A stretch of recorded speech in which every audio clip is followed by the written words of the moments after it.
You don't know that much. You don't have much. Your body isn't great. What do I do now? The ego says, I need something to... It doesn't say that it's an unconscious process. But if it could speak, the ego said, what can I identify with? Oh my God.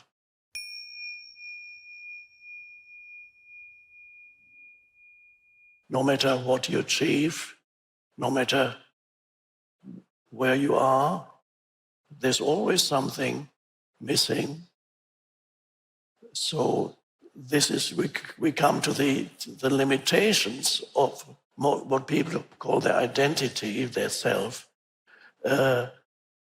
You can never be fulfilled for very long when you're trapped in your egoic sense of self, because ultimately it is a story in your mind that you tell yourself. It's a narrative. Me and my life. But it's not your life, because the only place where your life happens is in this moment. This moment, this is your life. But not all the memories and the accumulated conditionings in your mind. I call that sometimes your life situation. You have a life situation in time. Everybody has a past. So you have a past that you identify with, certain things from the past you identify with, good and bad. I forgot to mention that sometimes the ego does not find enough things to identify with. So let's say, for example, you don't have many possessions. Certainly you don't have more possessions than others, so you can't identify with that. Maybe your body doesn't look particularly great, so you know that your body isn't superior to most people's bodies. That was the case with me, and it still is, obviously. So, and then other things that people invest, knowledge. I know more than you. That's another big thing. And perhaps you don't have that either. You don't know that much. You don't have much. Your body isn't great. What do I do now? The ego says, I need something to... It doesn't say that it's an unconscious process. But if it could speak, the ego said, what can I identify with? Oh my God. Oh, I got it. I got some... You create a thought form, because ultimately they're all thought forms. If you go down to the root of all identification is thought, because even your possessions, you experience them as thought forms. My car, my house, my this. And even the body it's a thought form of body. You have a body image, a thought form. So ultimately, all identifications, although they maybe seem to be external, but if you go to the root of it, identification is always with thought. And so let's come back to this person who doesn't have anything to make him or her feel superior, because that's what the ego is looking for. You need to find some superiority, so to give me a sense that I exist. And so then what it can easily do, it creates a thought form in which it perceives itself as unfairly treated by life. And the thought form, I'm not denying that there are many people who looked at it from a certain viewpoint. One could say, well, they have been unfairly treated by life. Of course, there are many people in this world where you could say that happened to them. But the question is, are you transforming that into an identity? There's a fact that may be true or not true, but are you transforming this, and then you create a thought form as somebody who has been unfairly treated by life. And that thought form can get very big and can be as powerful and even more even stronger than a thought form that is perhaps usually associated with an ego that says, I'm the greatest, I'm the best, nobody is better than me, look at me. Some well-known politicians may be like that, not mentioning any names.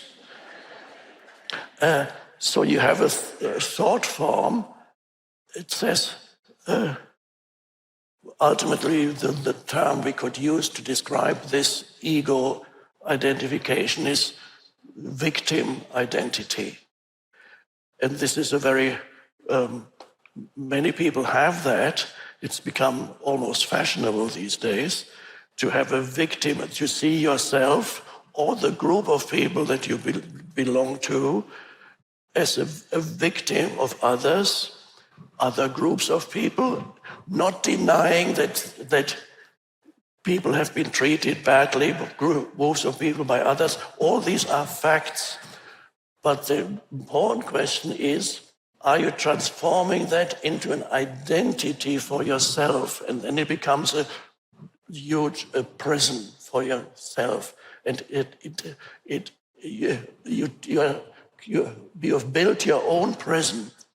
And then now, the question may arise, if the ego seeks superiority, how can it be superior if you've been treated unfairly, if you're a victim of others? Well, it's obvious. If you are a victim of others, you are automatically morally superior to the others as a victim. That's how that identity works. It's an unconscious process, so people may not be conscious of that, but it makes you morally superior to all the others, no matter what they have achieved. It becomes irrelevant. You are superior. And that is another ego strategy that operates in many people. I do not deny that people and groups of people have become victims of other people in other groups. People do bad things to each other, and collectives to do dreadful things to each other. Millions have been killed, enslaved, all kinds of things. So you can see these as facts, but the danger is, facing the facts is good, to recognize facts is good, but the danger is that you transform that into an identity, which means it becomes a thought form. This is who or what I am. That is the prison. And so this is where we are at in our evolutionary development. Most humans are trapped in the egoic sense of self. And the egoic sense of self operates both on an individual level, where it tends to create a lot of suffering that ultimately is unnecessary, and on a collective level, where it creates a lot of conflict between nations and so on. In the collective ego, in its more extreme forms, is even more dysfunctional and more insane than the individual ego. If you are trapped in a collective ego, people have done the most dreadful things to each other. People who were trapped in a collective ego image, that's us against them, us against them. So you dehumanize a whole group of humans mentally, because you construct a conceptual reality for them. That is who or what you attach certain labels or names to groups of people, whether it's religious or political, but they are the enemy, they are the others.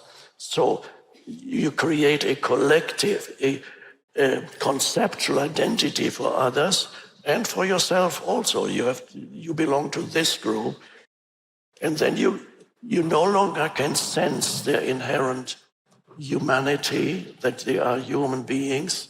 So, and then the next step is physical violence. And that's how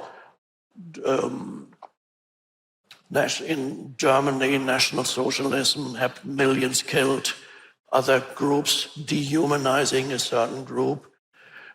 In communist Russia, Soviet Union, also millions killed internally.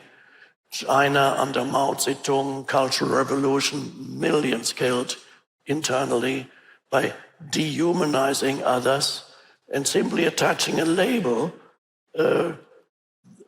class enemies in communism. These are the class enemies. They are the traitors, the class enemies. Let's eliminate them. They are less than human. They're class enemies. Okay. Total craziness. If you read history, I don't know if I would recommend that you should read a book on just 20th century history. You would go crazy if you read what did they do to each other.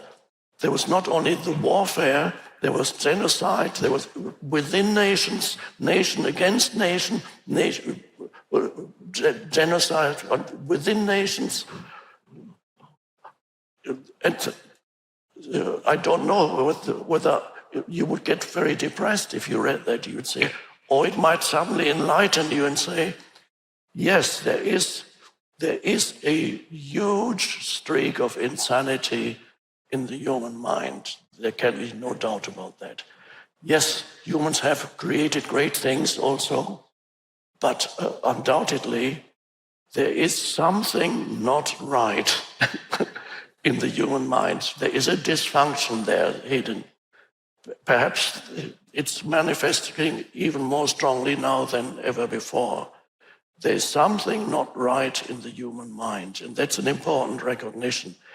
But you don't only recognize it by reading a history book, you can also recognize it on a collective level just by listening, watching the news tonight, not the Oilers, the other news. Watching the news tonight, and most of that shows the deep dysfunction in the collective human mind that's happening. And you can also see it, perhaps, if you look at your own life, maybe not right now because you're already awakening, at least, if not awakened. But if you look back in your own life, how very often your suffering was created completely unnecessarily. And that's quite a realization when you see how suffering is created simply by misuse of the mind.